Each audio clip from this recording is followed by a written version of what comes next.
Hey guys, I'm trying to reach 100k by the end of the year, so please subscribe so we can make that happen. You already know what this video is. We're gonna read some Reddit stories. Let's just get straight into this. These are creepy today.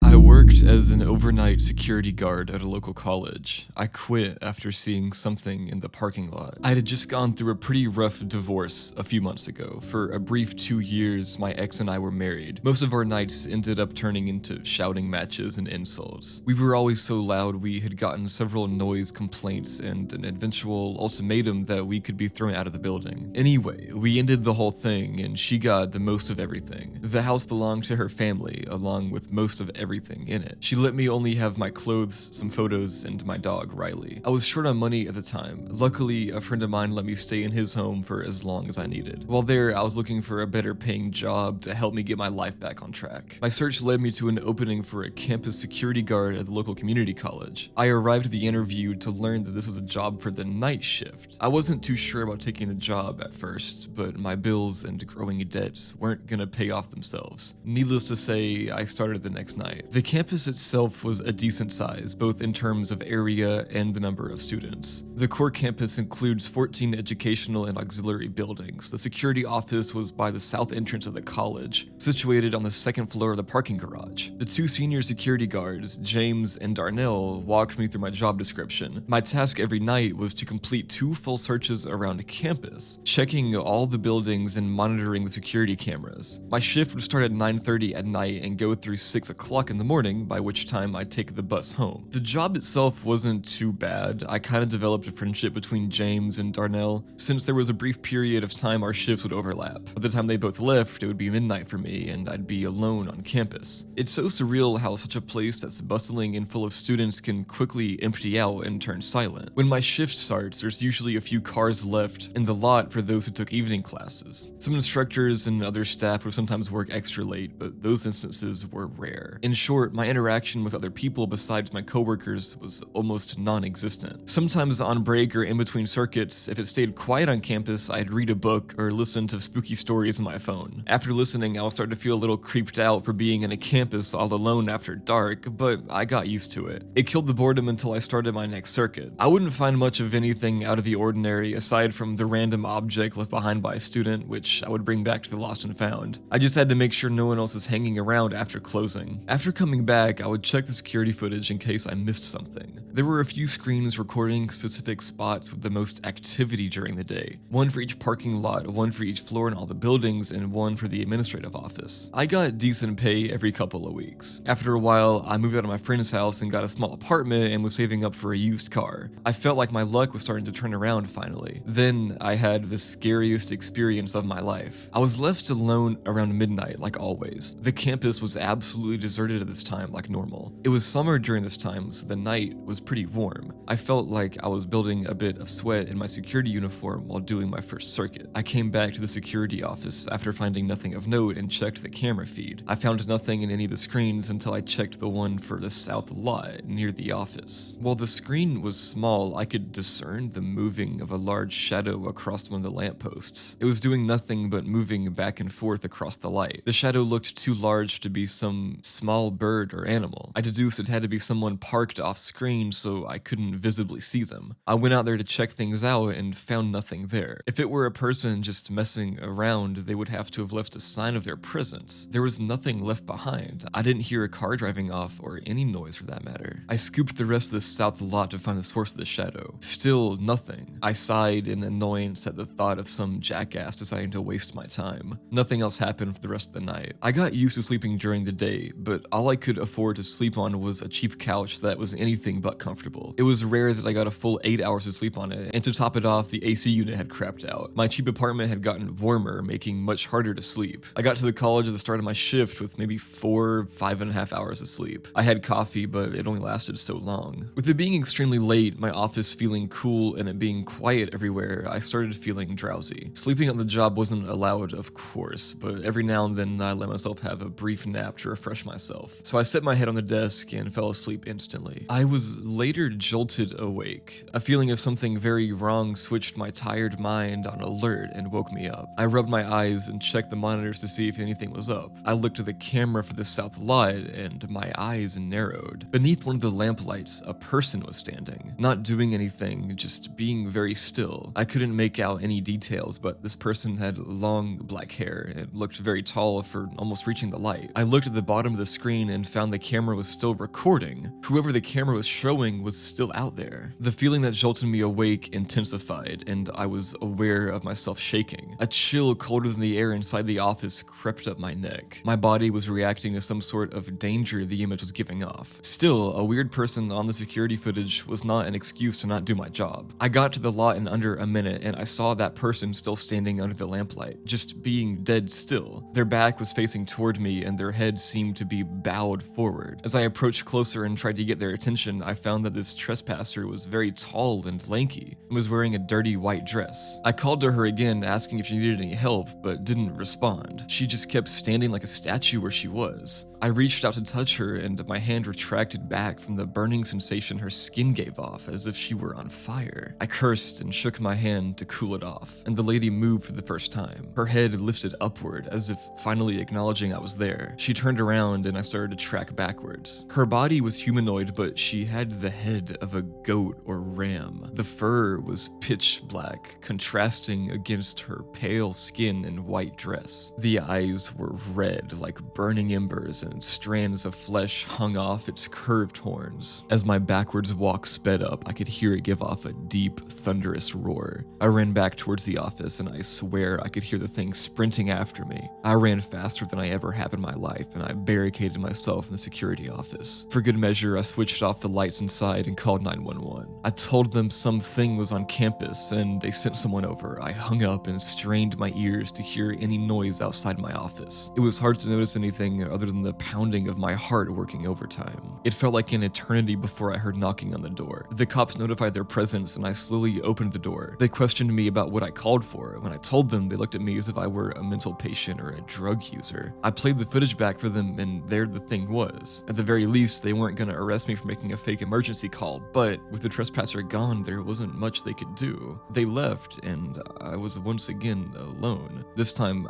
I was very afraid. Not that I was alone, but afraid that I wasn't alone. And that thing was still out there. I wasn't taking any chances. I waited in that office and kept the door locked until the end of my shift. I left a note saying I resigned immediately and I never went back.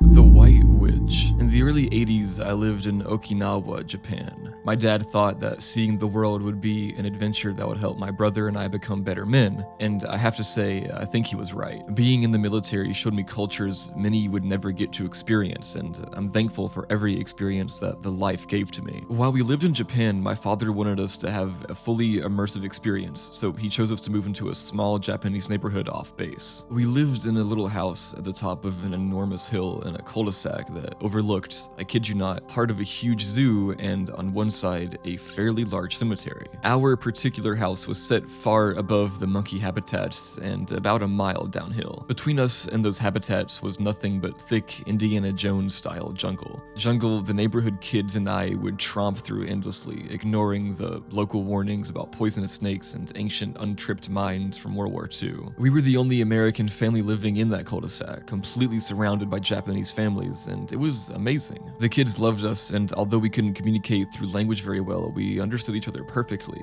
well, most of the time. Opposite us was an older couple with a lush garden surrounding their property. The older woman wanted us to call her Mama-san, and she had us helping her garden whenever she could coax us over with green tea and chocolate or banana cookies. We loved her. She was so welcoming and generous, as was everyone else actually. We lived in a wonderful neighborhood. The only drawback to Mama-san's home, however, was that she directly overlooked the cemetery, and that cemetery was unlike any cemetery I had ever seen before. Because Okinawa is an island, burials don't happen very often. Instead, above-ground crypts are built, many of them built into the sides of hills that make up the island. The crypts are large, made of huge arcs of polished stone set over a large square of that stone, which has a square insert cut into the middle of it for the coffin to be placed inside. Once inside, the square is inset with another piece of polished stone just inside, leaving a kind of shelf on the outside so offerings could be made to lost loved ones. Yen, food, flowers, incense are some of the offerings given. Below Mama-san's house was a valley that swooped back up into another hill opposite her home. That valley into both hills were covered with these crypts, and spider webbing up and down through the crypts were various stone step pathways that were old and badly maintained. It was quite a sight. One evening, Mama-san asked me to come visit with her alone. She had something to show me, but it was only for me as the older brother. Intrigued and a bit proud, I agreed. She took me to the back of her garden and sat me on a thick wooden bench that was carved with scenes of fishermen and men with swords, and told me she had a story to tell. Mama-san then disappeared for a few minutes and soon returned with a tray that held hot green tea and sweet rice cakes. Sitting next to me, she smiled and commented on the colors of the evening sky as the sun began to lower. Mama-san said she had seen me, my brothers, and some other kids daring each other to follow a stair pathway down into the cemetery. You have to understand, the path from our little home area down to the cemetery consisted of hundreds of steps, many broken or cracking, in and out of bushes and at a steep incline. It would be dangerous for anyone, but the real test was seeing how long we could take walking through the crypts at night. Mama-san wanted to explain why that was a bad idea. Many years ago, during the war, Americans were thought to be devils, monsters that would murder innocent citizens for no reason other than to kill. That fear was the product of wartime propaganda used to encourage young men to military service and farmers to fight alongside them. But many didn't. Many ran, and with nowhere to go, nowhere to hide, hundreds of Japanese citizens hurled themselves off of a cliffside rather than face torture at the hands of their perceived enemy. I was terrified at hearing this. I had no idea this had happened. I was mortified and hit with such sadness I started to cry.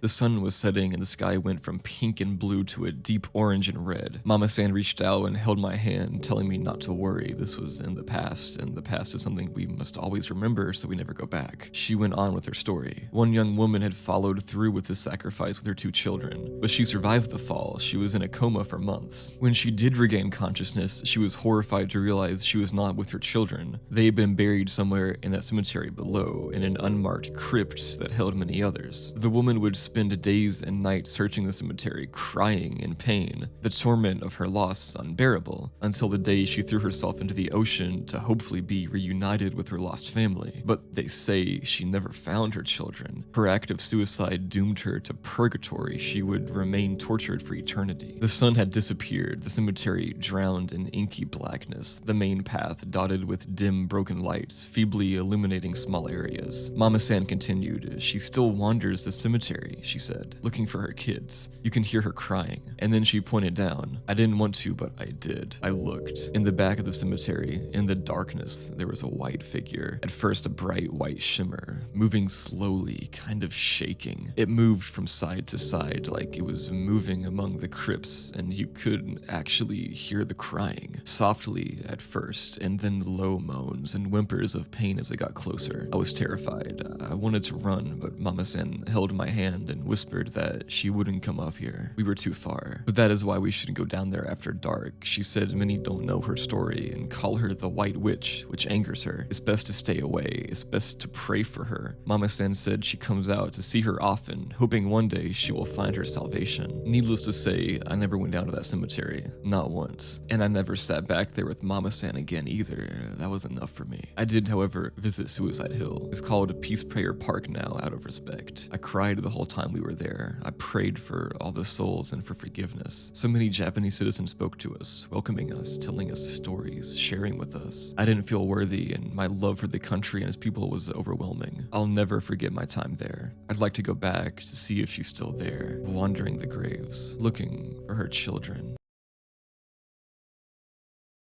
I lived saved my scariest experience to date for homework. I've always been really into ghost stories, or urban legends in general. The White Lady, haunted dolls, vampires, black-eyed children, that kind of thing. I know that today, people my age aren't big fans of that kind of horror anymore, preferring it things like the backrooms, analog horror, and all the new kinds of scary media. Honestly, I get it. Things do need to evolve, and when we see everything that's happening in the world, it's understandable that a good ghost story don't do the job anymore. Still, the old-fashioned horror is still not that old, but things move fast on the internet is always my jam. I grew up watching YouTubers investigating haunted places, ghost hunting with all their accessories, EMF meters, their little radio thing that they use to listen to radio frequencies so they can hear any interference, their antenna that beeps when something approaches it, voice recorders, special flashlights, and let me tell you that all this was doing it for me. So since I was probably 7 years, I dreamt of doing these things myself.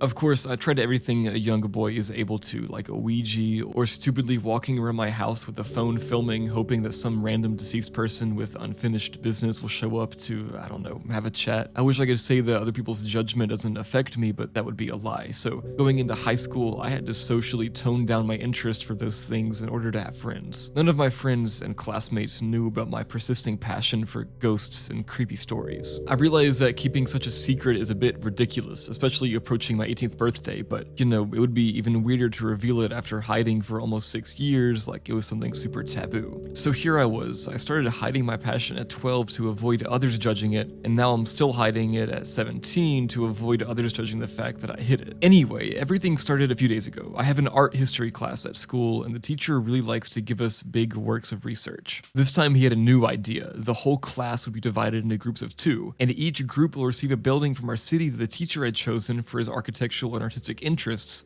and we'll have to pay it a visit and write an analysis on the different things we notice and link it to what we saw in class. Since all the buildings weren't public places, he had asked the authorization of every property owner. Honestly, this could have been worse. This actually sounded kind of cool to do. Now, what I was concerned about was who will be my partner. Obviously, I was hoping for one of my friends. After explaining the rules and exact instructions for the work, he started to announce the groups. I was waiting to hear my name, anxious as all my friends were slowly starting to be put into their groups. Joshua, the teacher said. Yeah, that's my name. You will be with Elizabeth. I turned to Elizabeth and we looked at each other. Neither one of us seemed excited. It wasn't a terrible pair, I thought to myself. I just didn't know what to think of it exactly. Elizabeth was a pretty popular girl, not that I was an outcast or anything, but she was still way more popular than me. I didn't know much more about her despite the fact that we were in the same class since my first year of high school, but it looked like she was going to be an okay partner. The teacher gave us our building. I won't reveal the real name of what he gave us, so I'll call it Giraldi Street 22. Apparently, it was a pretty old house that had somewhat of a historic value to it. The teacher gave us some information so we wouldn't stumble there without any prior knowledge. The owner was an old woman who would always live there. She was apparently very glad to open her doors to young students and was ready to answer any questions we might have. He warned us that she had a weak audition and that we would have to speak loudly. The teacher then recommended us to do a little bit of research before going there so we could already have some idea of where we were entering. I then found myself in front of Elizabeth. I think the last time we even talked to each other was months ago when she was distributing a test to the class and that I said thanks. So yeah, not a lot of background. I noticed, and I don't know why it took me so long, I guess I never paid much attention to her, that she was dressed in like old style. She wore some clearly used dungarees. The date the teacher had scheduled our visit for was on a Sunday and we were Thursday. So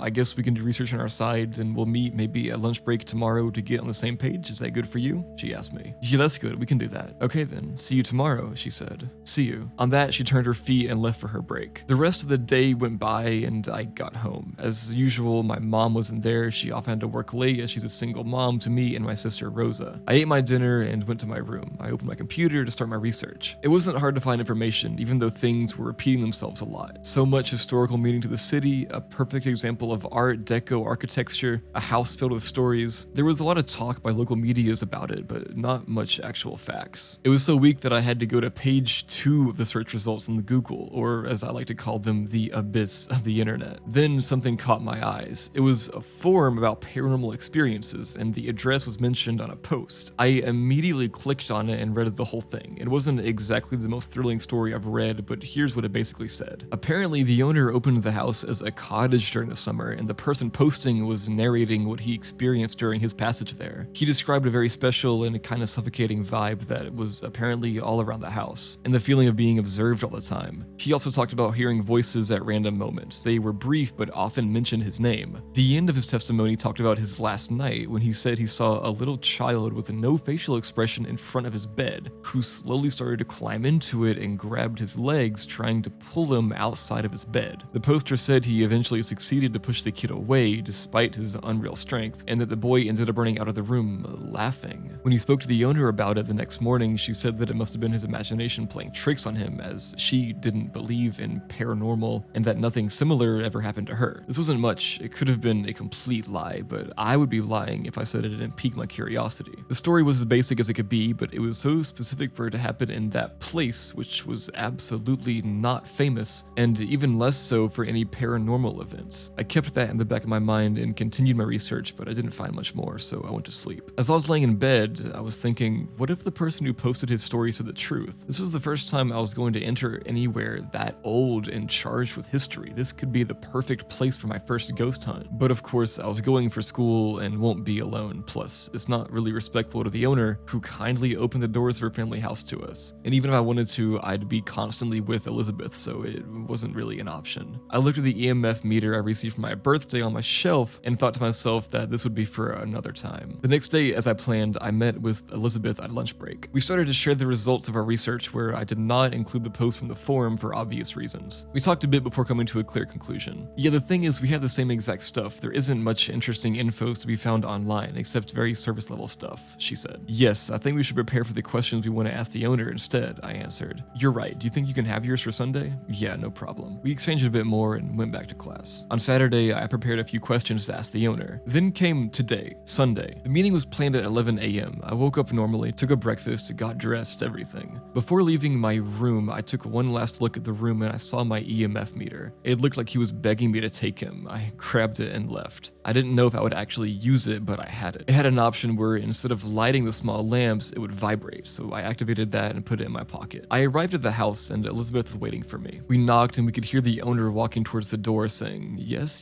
just a second. She opened and she looked like the sweetest thing ever. She was short and had a naturally kind face. We could see that she was clearly dressed in makeup for the occasion. She welcomed us and let us in happily. The hallway was very pretty. I understand why our teacher got us this house. It was indeed very interesting. The walls were covered in paintings and old pictures, mostly portraits. On every one of these, the people had a very serious look, but that's not unusual for old pictures. We walked in the living room where she served us tea and we sat together. So, I think you have some questions for me? She asked. You could see she was very glad to talk. Don't be shy, I'm open. Elizabeth started to ask her first question, then I did, and we could ask her everything. The house was her family's for many generations, but it hadn't always been theirs. All the persons in the hallway, paintings or pictures, were previous inhabitants of the house, and they went as far back as the 15th century. So yeah, it was pretty old. She said they could only know the identity of some of the first generations, but that a lot of the people were non-identified. She answered a lot of other questions regarding the architectural and artistic heritage of the building, and she was surprisingly very interesting to listen to. Her enthusiasm and kindness were contagious, and we both couldn't help but ask more questions. Eventually, we arrived at the end of our list, and it was time for us to visit, take notes, analyze all that. She asked us not to touch anything, as a lot of things had a lot of value, but let us wander free in the house. She said she'll be making cookies for us when we're done. Elizabeth and I found ourselves alone in the living room and finished our tea. God, she's adorable, said Elizabeth. Yeah, she's so sweet. I wasn't expecting that, I said. Let's maybe start with there, she said, pointing to the room beside us. We got up and entered it. The walls were covered by huge bookshelves. Elizabeth started to take notes, looking at the room, and I started inspecting the books. There was probably more than 1,000 books, and some of them looked super old. I read the titles of some of them, and the least I could say was that it needed to be rearranged. Cooking Asian Food, Harry Potter and the Half-Blood Prince, some old book with the title erased, and even a CD in the middle. It was a bit random. We eventually moved on to the hallway. It was a bit oppressing with all those eyes who seemed to observe us. Elizabeth did mention how it felt a bit weird, and we started to take notes again. At some point, my look stopped on one painting at the back of the hall. It was a young lady dressed classically, maybe a bit poorly even, for someone who would have lived there. She was kind of pretty, if I'm being honest, but the reason why it caught my eyes was that it was the only one who was smiling. All the other people represented looked dead serious, but her,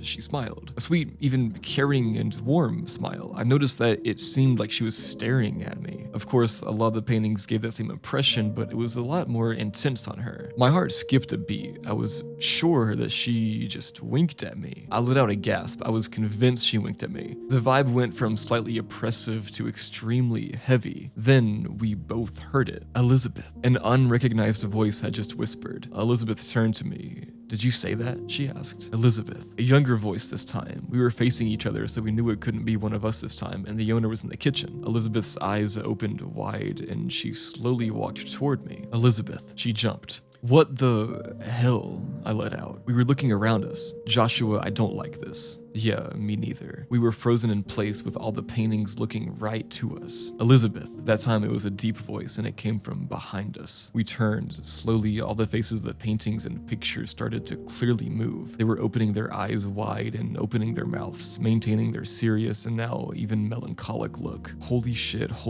what the hell is that? What is it? Elizabeth was mumbling, panicking as I was starting to breathe faster. All the people started to say her name together on repeat. "Elizabeth, Elizabeth, Elizabeth." I turned my head to the painting of the young lady from earlier, and she was the only one that wasn't moving. Still the same smile. She looked at peace. I don't remember exactly what I was whispering at that moment, but we were both freaking out. We heard some scratching noise. Long, dirty hands with sharp nails, almost inhumans, were piercing the pictures and paintings. The eyes of the people were becoming all black, and their jaws were opening more than humanly possible as they kept on repeating her name. The hands were all getting closer from us. We were now touching one another, completely surrounded by those hands. Then they moved way faster, and a lot of them got their nails right into Elizabeth's skin and pierced it while descending all over her body. She screamed loudly out of pain. It was a terrifying scream. All the hands got to their pictures and back inside of it while they were closing what they pierced. Soon, the pictures and paintings were back to normal, but Elizabeth was bleeding from all over her body and was on the floor, crying. I got to her level and tried as much as possible to reassure her, but I wasn't very effective as I myself was in shock and terrified. We heard the owner walk towards us. "What's happening to you two? I heard screams. Are you okay?" She entered the hallway and saw the scene. She looked completely shocked. "But what happened?" she asked. Both of us were unable to answer to her. We had no idea what to say that wouldn't make us sound crazy, so we just looked at her with whatever faces we were making at that moment. She didn't wait long and went to take a first aid kit. She sat down and put some bandages all over Elizabeth as I was reflecting on what just happened. When she was done, we both wanted to leave, so we said that we had what we needed for now. She looked sorry and packed some cookies for each of us. As we opened the door to leave, she articulated one last phrase. "I hope you'll come back." She had a look and a tone of sadness. We got out and were now on the street. We both looked at each other. She was covered in bands like she got into a huge fight. I started to speak, but she lifted her hand. "Not today. Another one," she said. "I'll see you at school." And she left. I got on my way too and gave one last look to the house. The old owner was watching me from her window and I couldn't tell what her expression was. I was too tired, so I ignored it and went back to my house. I'm posting this now that I'm back at home. I have no news of Elizabeth, but she did add me on Instagram, so I have no idea what I should do now. I have so many questions, so if anyone has any theories, I'll take it. I'm also open to questions, of course. To say I was worried when I got back to school that Monday would be an understatement. I was super anxious, and for so many reasons. The memory of what happened to Elizabeth and I the day before, I don't know, hundreds of questions that came with it, and that would probably find no answers. All of this was running through my mind endlessly. There was also the simple fact that last time I saw Elizabeth, she was covered in bandages covering deep wounds that would be so hard to explain. If she came to school looking like the day before, I don't know how she would explain that to people, and everyone knew we spent Sunday together for the homework. The night before, when I got back to my place, the urge to text her to see how she was and if we remember the same event was hard to resist, especially when I received a notification telling me that she followed me on Instagram, but she clearly told me before leaving, not today, another day, so I couldn't bring myself to it. When I got to school that morning, I was looking everywhere for Elizabeth. I eventually saw her when we were all waiting in front of the classroom for the teacher to arrive. She was wearing all her bandages, and all of her friends surrounded her pretty fast when they saw her. I could hear them asking questions, and of course, they gave me a lot of looks in the beginning. I don't know what she told them, but they stopped soon. She was putting on a smiling and carefree face, but I noticed that her hand was slightly shaking. The teacher had finally arrived, and we started entering the classroom. I waited for Elizabeth to pass beside me so I could have a word, but when I tried to open my mouth, she lifted her hand in front of my face and whispered, "Not now, meet meet me at lunch. In the meantime, I fell down the stairs, okay? I nodded yes. What else could I do? Hours went by, and before I knew it was lunch. I realized we didn't have a meeting place, but figured it would be where we had our first one the week before. I joined her there. We sat, and for a moment we stayed silent. I guess neither one of us knew where to start. Eventually, I started to speak. So what do you remember from yesterday? I don't know what I remember. If I'm being honest, I think I don't want to believe it, because that would make me crazy, she answered. Well, I mean, I think I understand you, so maybe you could tell me what your memories are so we could both be reassured, I said. She sighed. I remember my name, all the pictures, the paintings, they were saying it, and their hands piercing their frame, coming towards me, hurting me. So yeah, that's what I remember. I was reassured. She remembered the same things I did, so I wasn't going insane. Yeah, that's pretty much what I remember too. So now, what are we doing? She looked at me, eyes wide open. Nothing. There's no chances I'm stepping in that house ever again. On that, she left. I could understand her reaction, especially since she came out of it harmed, but a part of me was still curious to figure out what happened and see what else that house was hiding. Eventually, art history class arrived, and the teacher asked every group to give a little feedback on how our first visit went. When our turn came, Elizabeth took the lead and explained that we had a talk with the owner, but had to stop the visit after that because she fell down the stairs. Our teacher looked worried. He then explained to everyone that those who didn't have enough material to complete their work could go back the next day. At the end of class, Elizabeth went straight to the teacher and they talked a little bit. She then left the room and Mr. Joseph came to me. He told me that Elizabeth had asked him to come with us to the house as she didn't feel safe there and that he accepted. I came home that day and prepared myself for the next day. I wanted to know more about this house. I didn't find much the first time, but maybe if I dug deeper, I would find more. The first thing I did was going back to the story that some guy had posted about his experience when he stayed there one summer. This was posted a few years ago, but I still decided to reach out to him, simply asking if he was still active. I then scrolled down in the search results for some time, hoping to find something interesting, but just like before, I didn't find much. So I'll skip to today, the day of the second visit. After class, Elizabeth, Mr. Joseph, and I met in front of the house. When we were all there, Mr. Joseph knocked, and the old lady opened to us. She looked a bit sad and sorry when her eyes landed on Elizabeth's bandages. We got in, and Mr. Joseph and the owner had a little talk, explaining the reasons of his presence. I heard she was apologizing, and he was reassuring her. Elizabeth and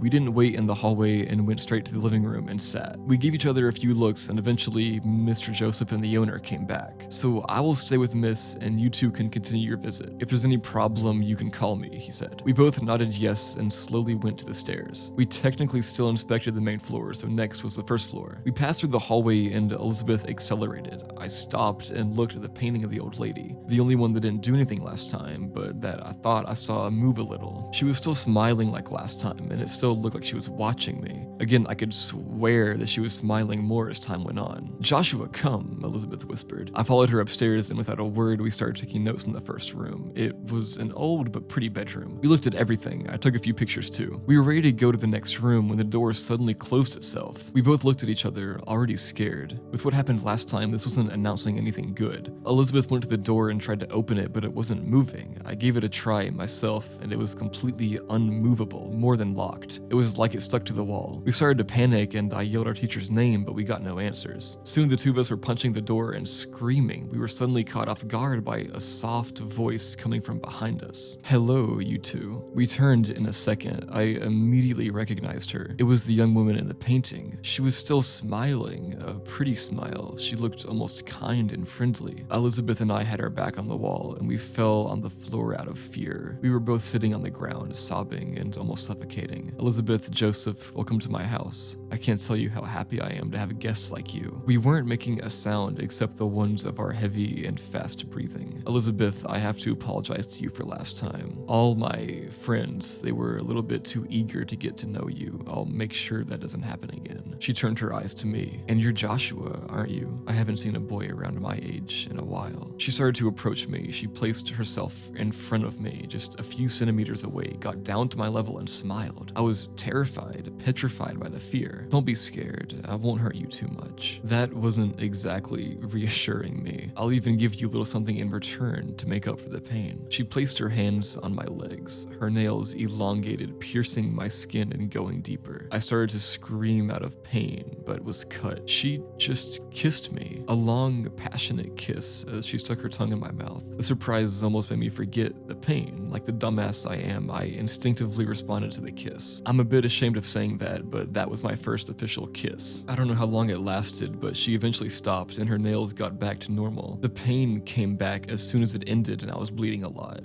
I kinda did. I'll leave you for now. I suggest you go downstairs. On that, she entered a closet and disappeared. Elizabeth and I looked at each other completely shocked. We were both shaking and my eyes were tearing because of the pain. The door opened and we got up and ran downstairs. In the hallway, we found Mr. Joseph sitting on the floor and shaking too, covered in wounds. We both understood what must have happened to him. He looked at us and succeeded to form a phrase. "You follow me. We're leaving now." We all got to the door and tried to open it, but it was completely stuck, just like before in the bedroom. Mr. Joseph tried as hard as he could, but the door wasn't showing any signs of weakness. I turned to the painting of the young lady and she was just like before. After some long minutes, Mr. Joseph stopped trying and we got to the windows. That's when we all understood their situation was extremely complicated. On the other side of the windows, there was no street anymore. It was just a forest, trees, leaves on the ground, a forest. We all looked at each other in disbelief. Mr. Joseph tried to break the glass as hard as he could, going as far as hitting it with a chair, but it didn't break it, not even a single crack. After some long minutes, we took a break and talked. Elizabeth and I explained to our teacher what happened to us last time and today. He then told us what happened to him when we were upstairs. He was talking with the owner when she said that she had to take out the trash. She got out of the house and he looked at the pictures and paintings in the hallway. Then it happened to him exactly what happened to Elizabeth last time. The whispers, the pictures moving, the hands coming out of the frames, scratching him, piercing his skin. We talked a bit more, but soon Mr. Joseph started to hit all the windows again. I instinctively checked if I still had an internet connection and I did. My first thought was to contact my friends. I tried to explain to them what was happening to us, but they all thought I was joking even after I sent them pictures and videos. I was hopeless, but I knew that one person would believe me. Rosa, my little sister. I hesitated, but whatever we stumbled into is dangerous and I didn't want my young sister to get involved. I decided to tell her that I was going to stay at a friend's house for the night. She was probably going to spend the evening alone since our mom was working late, and even with everything that was happening to me, my instinct was still to protect her. Elizabeth also tried to contact her friends, but from what she told me, nobody believed her too. After maybe 2 hours of stress and panic, we all sat, and Mr. Joseph even fell asleep on a couch. He must have been very tired to fall asleep in that situation. I felt tired too, but the fear was too strong. My legs were still bleeding. With all the confusion, I didn't cover them with anything. Elizabeth noticed it too. "Do you want me to put you some bandages?" I said that I could do it myself, but that I'd like it if she could bring some to me, as I wanted to avoid walking too much. She went to look in the kitchen and came back with a little kit. She gave it to me and gave me a strange look. She then leaned towards me and kissed me. I was surprised, and after responding again, because I'm stupid, I softly pushed her away. I was confused. "What the hell?" I said. "What?" she asked. She looked confused too. "Well, why would you even do that?" I asked. "God, I don't know. It looks like we're about to die, so I guess I don't want to die without having kissed someone. I don't know." She was clearly nervous. "We're not gonna die,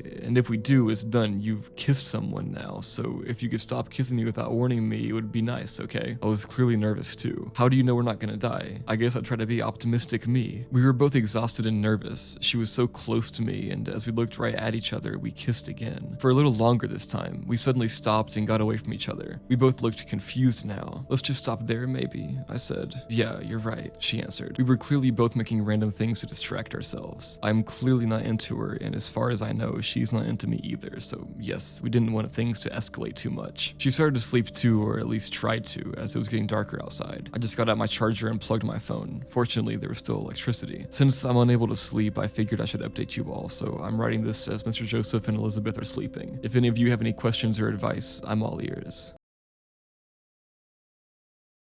White glowing eyes. The following is a very true experience. I've never actually wrote this down before, and I don't know if anyone has experienced it too. This happened between 1989 and 1990, and I was about the age of 4 years old. To this day, I still get chills thinking about it, and I wonder if in some way unknown it changed me. My parents had a house in the Inland Empire of Southern California, and at the time my brother hadn't been born yet, so I was still the only child. To give you a layout, my parents' house was a 2-story house located in a cul-de-sac. On the bottom floor, there was 2 bedrooms, a bathroom, the living room, and the kitchen. The second floor was just the master bedroom and bath. All you could see from the street was the garage and one of the bedroom windows on the bottom floor, and the window of my mom's bathroom on the second floor. To get to the front door, you had to walk along the cement pathway that ran along the side of the house. You had to pass the first bedroom that you can see from the street, then you pass the bathroom window, and then another bedroom window, and then you'd be at the front door. The backyard is beyond that point. My bedroom at the time was the bedroom next to the front door. Now, for some some reason, my blinds weren't completely down to the bottom of the window. There was about a 6-inch gap with nothing covering it. I was pretty young, so I didn't really care about it then. The bed was in the middle of the wall across from my bedroom door, and to the left was the window. According to my mom, this all happened right before midnight. My mother was asleep in her room upstairs, and my dad was a policeman that worked nights in another city. I was fast asleep in my room, and out of nowhere, I suddenly awoke, looking up to the ceiling. I don't know what woke me or if I just popped awake on my own. After my eyes adjusted to the night lights in my bedroom, I sat up and started looking around my room. All of a sudden, something caught my eye at the window in the gap. At first, I thought it was just the street light reflecting on the window, but I know for a fact that there was only one street light, and what I was looking at was two obvious glowing spots that were spaced apart as if on someone's face. Then I thought, is that a cat looking at me? And yes, I vividly remember thinking these things, trying to debunk this at 4 years old. I had remembered then that my cat Chelsea's eyes would reflect at night, but this looked different than that. The cat's eyes would almost have different colors when reflecting. These were two very solid, bright, white, glowing eyes looking straight at me. I just stared at them frozen stiff, trying to make sense of what I'm seeing. I couldn't see a face at all. The eyes were just so bright that nothing else stood out. That void or face around the eyes looked blacker than the night. I thought again, well, if this is a cat, how would a cat be big like a person? And why would a cat stand up to stare in my bedroom? The curiosity got me, and I went for it. I flipped my covers off, turned my little 4-year-old body towards the window, and put my feet on the floor. This is the moment the creepiest thing happened, and it will forever be burned into my brain. I got off the bed and got on my knees to take a closer look at this so-called cat, when at this very moment, this faceless pair of glowing white eyes begins to slowly and steadily tilt to the side, very similar to Michael Myers in Halloween. Eyes still locked on me, not blinking once. The feeling of dread and fear shot through my body. Completely terrified, I burst into tears immediately and booked it down the hallway, through the living room and up the stairs to tell my mom. Although I was going as fast as I could, it felt like it took forever. When I got to my mom, I was so upset I couldn't get any words out. Tears were streaming down my face, and my mom was becoming seriously concerned at this point. She was able to calm me down just enough for me to get out the words, There's white lights looking at me through my window on the bottom. Stutter, crying hard. Are you sure? My mom asked. I cried out, yes. She didn't even go down to look, she just called the police. I don't remember the time it took for them to arrive or what they said because I finally fell asleep in my mom's bed. I do remember faintly waking up to a knock on the door and my mom going to open it. The cop speaks to her and I hear her say, okay, thank you, good night, and she shuts the door. Did they find it, mommy? I was half asleep. No, honey, he said they couldn't find anyone, my mom said softly. It's okay now, just try to go back to sleep. It's safe to say that the next day, my whole window was covered. One day, a random thought came up and I asked my mom if she remembered that night. She tells me, of course, why? I don't know, just wondering, I guess, I said. Then my mom proceeds to say, well, I never told you this, but when the deputy came out that night, he told me they made it a priority to get to our house as soon as they could, because not very long after I called 911, they received another call from someone else reporting that someone was looking in their window in our same neighborhood. Hearing that sent chills down my spine, and to this day, I wonder who or what was looking at me that night.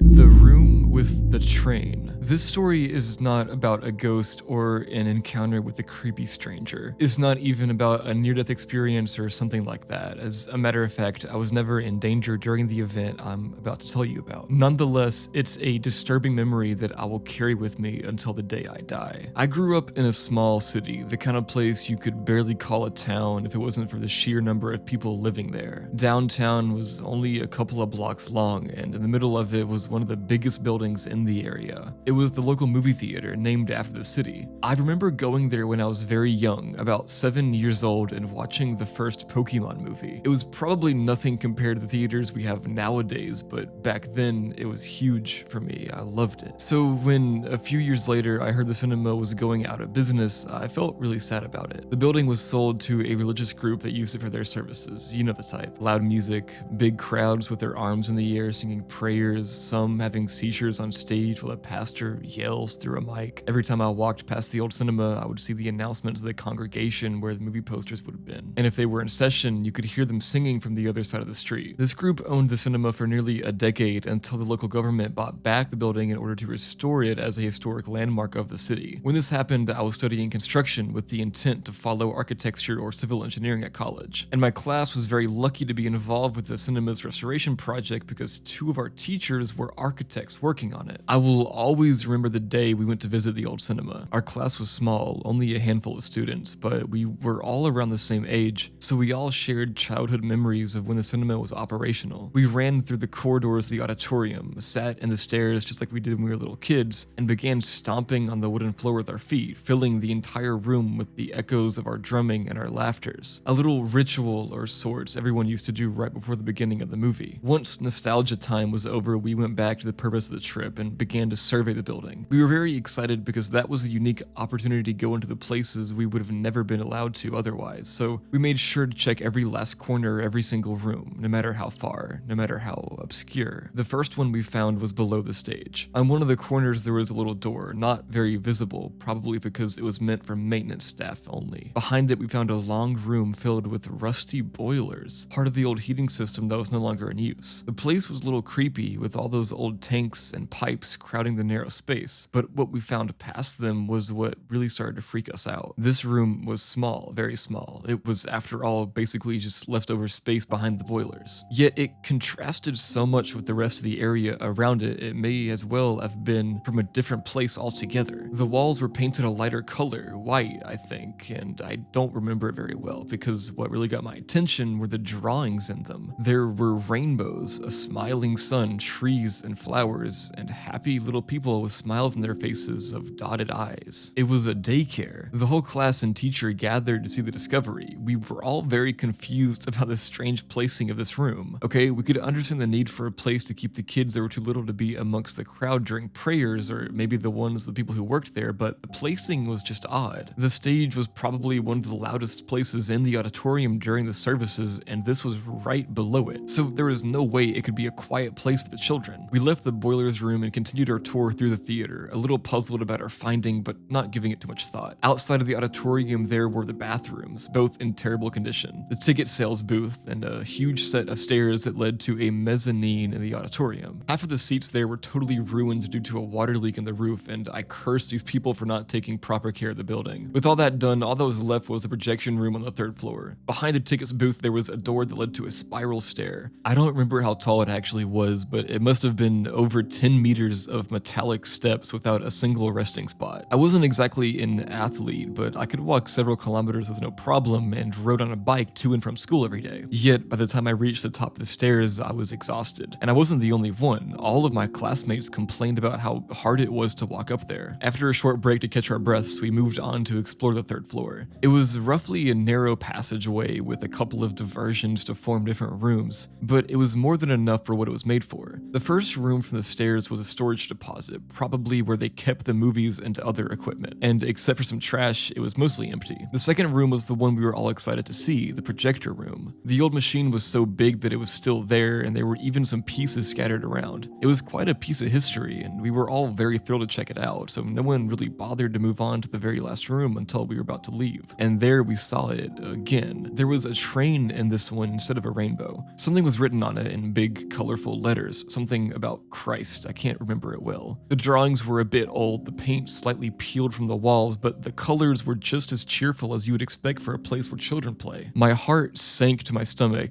as I came to the realization of what that place really was. The one behind the boilers probably serving the same purpose. I took notice of how isolated the room was, literally the furthest away you could possibly get from everyone else. I thought about the 3 floors of stairs and imagined what it would have been like to a child to walk all the way up, only to end up in that room, the room with the colorful train on the wall. My classmates and I exchanged horrified expressions as I knew they were thinking the same. We never visited the theater again, even though we continued with the restoration project for several months, and we never talked about those 2 rooms. Cases of molestation in the church are well known by everyone, to the point that the pedo priest is practically a cliche. But this is the kind of thing you think happens in some faraway place, in another city, even in another country. You never imagine it can happen in the very same town you live, the place you grew up, in the very same building where you once watched a Pokemon movie when you were 7 years old.